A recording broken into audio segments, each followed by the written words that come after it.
Hey Clearbrook, in addition to my usual weekly message about your assignment this week, I've been thinking about some things and I thought maybe I'd record an extra little message for you, so I hope you'll enjoy it. These are certainly unusual times. During these times, I find myself thinking a lot about three words. I'd like to share them with you. The first word is heroes. There's a lot of people that we're used to calling heroes. Doctors, nurses, healthcare workers, firefighters, police officers. Lately, though, if you've been paying attention to the news, there's lots of other people that we've also been calling heroes, like grocery store workers or just factory workers in general. I'll tell you who my hero is, one of my heroes anyway. The people making toilet paper, that's for sure. Now, why are these people all being called heroes? I mean, they're not all running into burning buildings and saving lives, are they? Well, I take that back. I guess these guys are. Um, Here's the funny thing. All of these people, what they're doing is the same thing that they did yesterday, last week, back in November before any of this started. They're the people that are doing their job and doing the same thing they've always done, and now they're heroes. See, another word you hear sometimes when you think about heroes is courage. And what is courage? Well, I'll tell you this, courage is not the lack of fear. Courage is doing what needs to be done even when you are afraid. The people who are heroes are people who are doing the same thing they've always done, even though now it's a bit of a scarier time to be doing those things. But they're still doing the same things that they've always done. And even though they might be afraid for their health, their safety, or the health and safety of their families, they're still going about their business and taking care of the things that they've always done. Some of you guys may already know that I used to be a high school hockey coach, and I used to talk to my hockey players sometimes about being a hero. And lots of people, especially in sports, have dreams of being the hero. They want to hit the buzzer beater to win the basketball game, or hit the walk-off home run, or score the goal in overtime, right?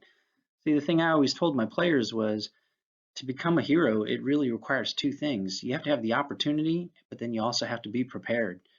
See, if nobody passes me the ball or passes me the puck, then how could I possibly hit the game-winning shot or score the game-winning goal? Or if it's not my turn in the batting order, how could I be the one to hit the walk-off home run? So I may not have an opportunity to become the hero just because of the circumstances. But if I do get that opportunity, if they do pass me the ball, if they do pass me the puck, if it is my turn to bat at the bottom of the ninth with 2 outs, question is, will I be prepared? Will I be ready to take advantage of that opportunity? Because that's what you got to have be a hero. You got to have the opportunity and you got to be ready for it when it happens. The second word I've been thinking about lately is integrity. Here's a cartoon I found. It's not really about integrity, but it's somewhat related to the way I define integrity. Integrity is what I call doing the right thing when you think nobody is watching. Here's a question I'd like to ask you. Why do you do schoolwork? What motivates you? Some people might be motivated by the desire to make good grades or to raise their GPA. Other people might be motivated by the desire to make their parents or their family proud, or maybe it's just to not get in trouble with their parents. Some people might be motivated by the desire to learn. Whatever your motivation is, things have changed probably. See, we're not really getting grades anymore, are we? And I know lots of families, frankly, have more important things to worry about right now. They might be facing economic uncertainty, or maybe they have a family member who is ill. Uh, they're probably more concerned with other things than your education right now. But if you were motivated to learn, I don't think much has changed.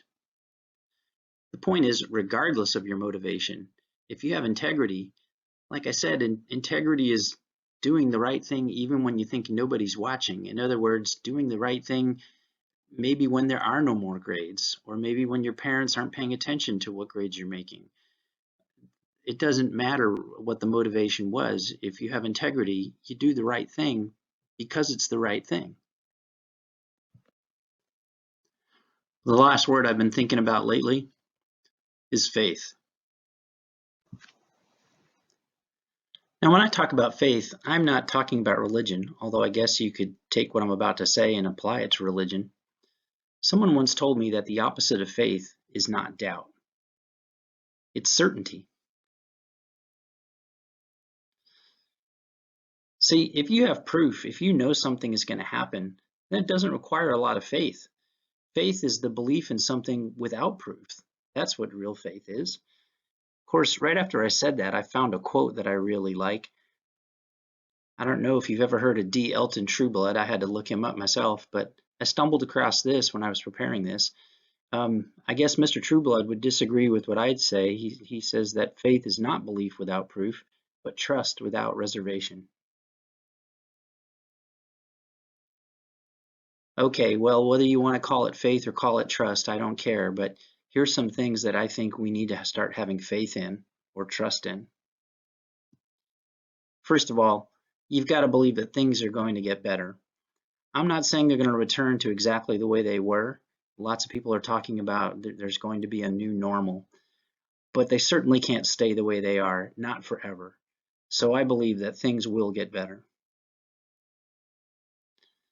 Next, I believe that getting an education, and I mean getting an education, not just earning grades, that's an important distinction, but actual learning, that's important, and that is going to be valuable.